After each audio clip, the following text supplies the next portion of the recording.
I hope and pray that my colleagues will find the courage to join me in opposing this misguided and this dangerous bill. And I yield back. Gentlewoman's time has expired. That is a congressman literally crying because gay marriage is now legally required to be recognized in every state. Doesn't mean every state is going to have to issue marriage licenses or certificates to gay people. They don't. They can still make up their minds on that one. It means if you are married in a U.S. state as a gay couple, every state has to afford you the rights provided to you under the law. That's all it means. Also, this bill covered interracial marriage. And this woman is literally crying over it. Literally crying. Now, I covered this in a full episode earlier on my channel. If you want to see like a full breakdown of how the Republican Party has just completely melted down over this recently, just check that one out. I think it just released 4 days ago or something. So check that out if you want. But the reason I'm playing this one clip again is because I got a voicemail about it. So I wanted to listen to what this voicemail caller had to say on this subject. Check this out. Hi, Owen. This is Brandy from Florida, first-time caller. Super excited to be talking to you. I had a quick question. Now that they protected the LGBTQ wedding law. Yeah, it's called the, I think, Respect for Marriage Equality Act or something like that. Like I said, it doesn't actually legalize gay marriage federally as a law. It just says if you're married in a state where getting married as a gay person is legal, then every state has to recognize that marriage, because there were some states that were refusing to recognize your marriage license as legitimate, which means if you get married in New York or something, New York State, and then you go to West Virginia, your employer might not be required to add your spouse to your medical insurance, for example. The hospital might not be required to let you back or let you make medical decisions for your spouse, that kind of thing. So this law basically makes it so that you have equal protections under the law if you are married, regardless of where you were married or whatever else. That's all the law does. So anyway, keep listening to the voicemail here. Wedding law, do you think there is a way that we could reverse the state's freedom for abortion? Thank you, bye. Do I think there's a way to reverse the state's freedom for abortion? Well, the abortion thing is very different because the Respect for Marriage Equality Act or whatever was very middle-of-the-road, milquetoast, light touch stuff. It was almost nothing at all. It just codified a protection for people to be able to be recognized as married in various different states. Abortion rights are very complicated. I don't think that really applies in this situation, if for no other reason than because the 12 Republicans that stepped away from the Republican Party and decided to vote for the Respect for Marriage Equality Act, those 12 people, each one would be required, basically, to codify some kind of an abortion right.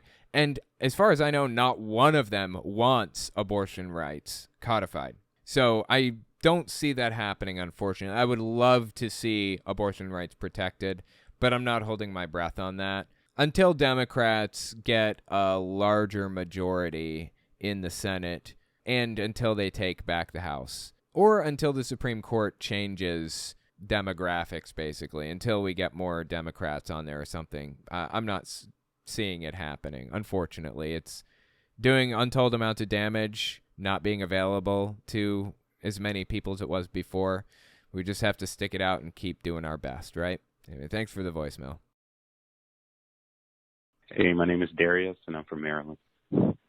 I just want to know, I noticed you play a lot of retro video games like Super Mario World, but how is that if you grew up a Jehovah Witness? Were you allowed to play video games growing up? Just thought that was interesting. Love your channel. Yeah, I appreciate the voicemail. Interesting question. As a Jehovah's Witness, I was allowed to play video games. They were okay with that. Not all video games, but many of the most vanilla ones. Like Super Mario World is pretty chill, pretty vanilla, you know. Nothing super crazy in there, no magic in there. Wasn't allowed to play anything related to magic. violence, wasn't allowed to do anything that had any level of violence in it, nothing that had demons or anything like that. But Mario was okay for the most part. Now, the barrier for me wasn't really, was I allowed to? It was, could I afford to? Because my parents were broke as dog shit my entire time growing up. You know, I remember eating buttered bread for most of my childhood. Like, it came a point where I would just look for, like, ingredients in the back and I would throw them together, you know, at the back of the shelf or something. I'd just throw them together to find something to eat. So my mom liked to bake from time to time. I always had sugar, and I always had a little can of cinnamon. So I took the buttered bread. I would toast the bread. I'd put butter on it, and then I would sprinkle sugar, and I'd sprinkle cinnamon on it, and I'd eat that. Cinnamon toast. It was better than nothing, honestly. It wasn't terrible. And I ate the shit out of some cinnamon toast when I was little. Constant. Because that's just about all we had. So we didn't really have any money for, you know, a game system or anything. Didn't have the money for a Super Nintendo or anything. My sister moved out and got married to her husband, and they gave me their old Super Nintendo in the year 1998 or 1999. By that time, the PlayStation and the N64 were already out, and the Super Nintendo wasn't even being sold on markets anymore, as far as I'm aware. So, yeah, I had retro games after they were no longer retro, or after they were retro, basically. Eventually, my mom bought me a Game Boy, and then she bought me a Game Boy Advance. I bought a Game Boy Color with, like, some allowance money I had at one point. And then I got a PlayStation 1. But, yeah, that was about all I got. And they were old by the time I got my hands on them. But that's where my nostalgia for retro games came from. And they didn't really know what I was playing, by and large. I played Final Fantasy VII. They had no idea what that game was about. If they did, they wouldn't have let me play it. But yeah, good times. Got to love old retro games. Hey, Owen, this is Andrew from Saskatchewan, Canada. I just have one simple question. How come you didn't upload episode 233 on various podcast streaming services? It's kind of like hourly ordinary, and I'm just curious about it. What would you do? Yeah, I'm sorry about that. That's my mistake. I completely forgot. It was just a train wreck of a mess that week because I wasn't recording for large swaths of that episode.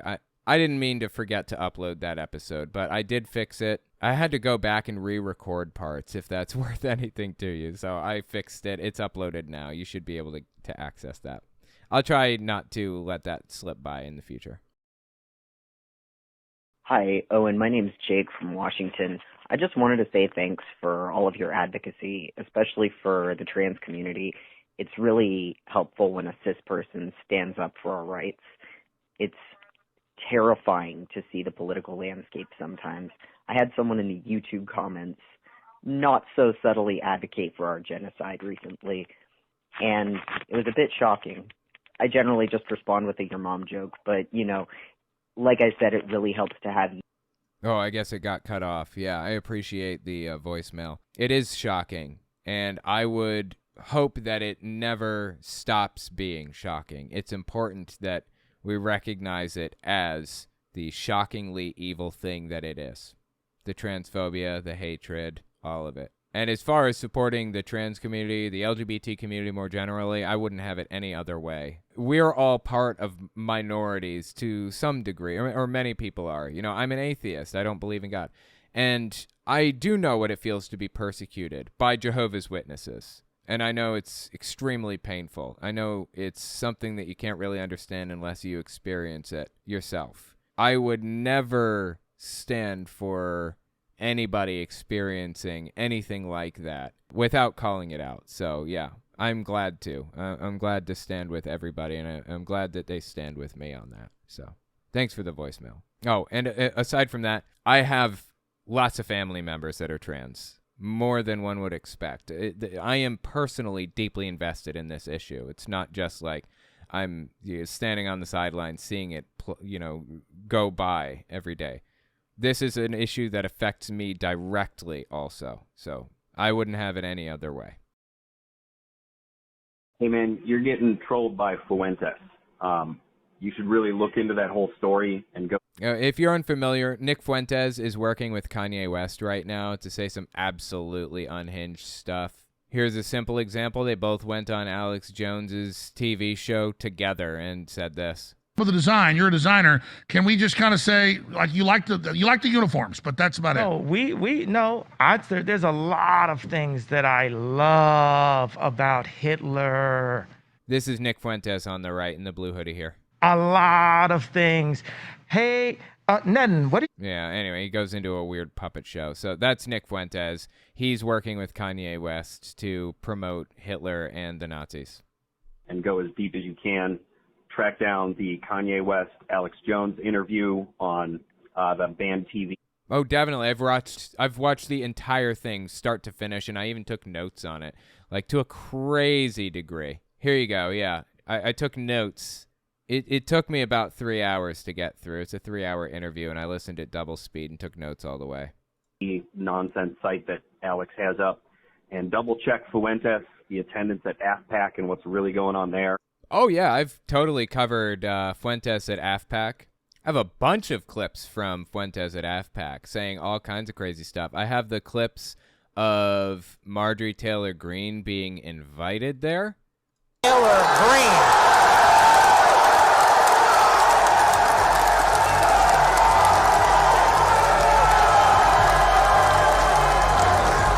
I mean, I have clips of Nick Fuentes talking about how great Putin is and the whole 9 yards. Actually, I have a clip of Marjorie Taylor Greene's speech at AFPAC talking about Christ being king and all this garbage. My name is Marjorie Taylor Greene. I am the daughter of the king. So yeah, definitely. I'm pretty heavily invested in this whole story. Fuentes, the attendance at AFPAC and what's really going on there. And that weird bearded podcaster and the Louis Theroux BBC documentary. I threw some comments up there, but the context is you got to understand they know everything you're saying. They're purposely trolling, and it's dangerous. They're not trolling. Nick Fuentes believes this stuff. He has talked about this stuff for years before Kanye West. Nick Fuentes usually focuses more on hating the black community.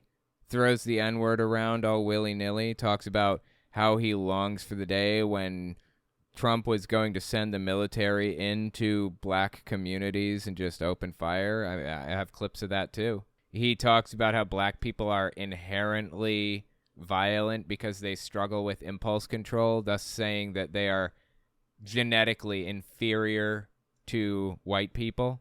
You know, these left-wing people, in their heart of hearts, they know they're wrong because, like, they know that black people are violent, you know?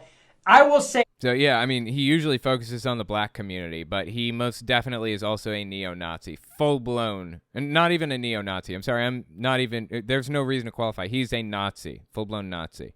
And it blows me away that Kanye West is working with him at all. But, yeah, they're not trolling. They are 100% for real. I've covered them for years. But the context is extremely different from the way that you're presenting it. And I think it's important for you to throw that in there for your own reputation. Just putting it on your radar, homie.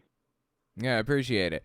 They're not trolling. They're 100% real. Nick Fuentes especially is 100% real. Nick Fuentes has historically not come out and blamed Jews for things directly because, you know, you're canceled if you do that. Like, that's way too similar to Hitler, and everybody can see that from a mile away. But when given the opportunity to walk around with an A-plus list celebrity like Kanye West and say what he really does think, he does it. We've seen it happen. So, yeah, I just disagree. I don't think he's trolling. I think they're both 100% for real with their views on Jews. But thank you for the voicemail. I do appreciate that.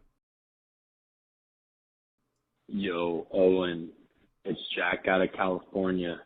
I'm sorry to do this to you, but you got to bring up Ye.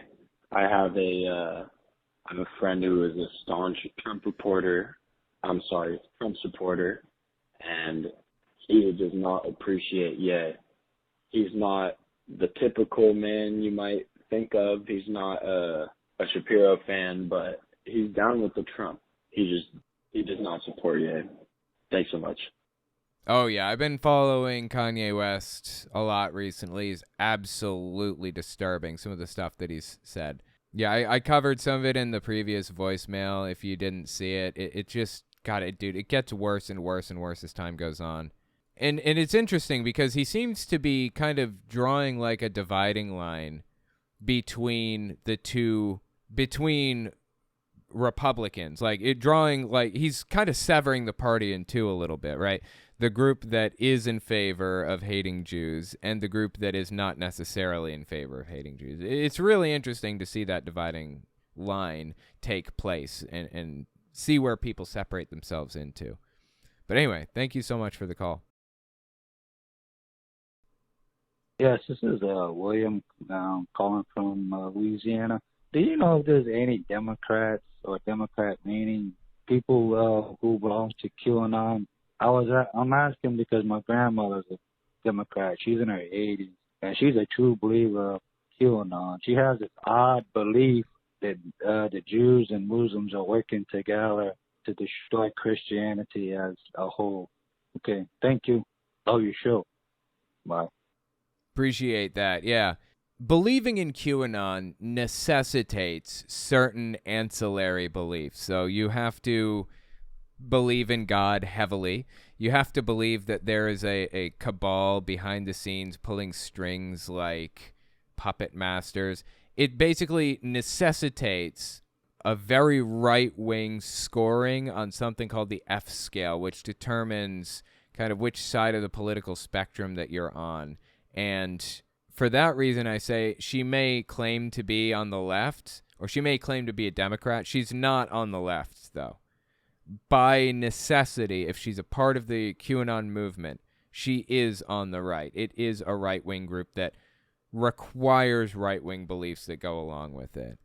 It's interesting to hear people from all different backgrounds get sucked into this, absolutely. But yeah, she's most definitely not on the left.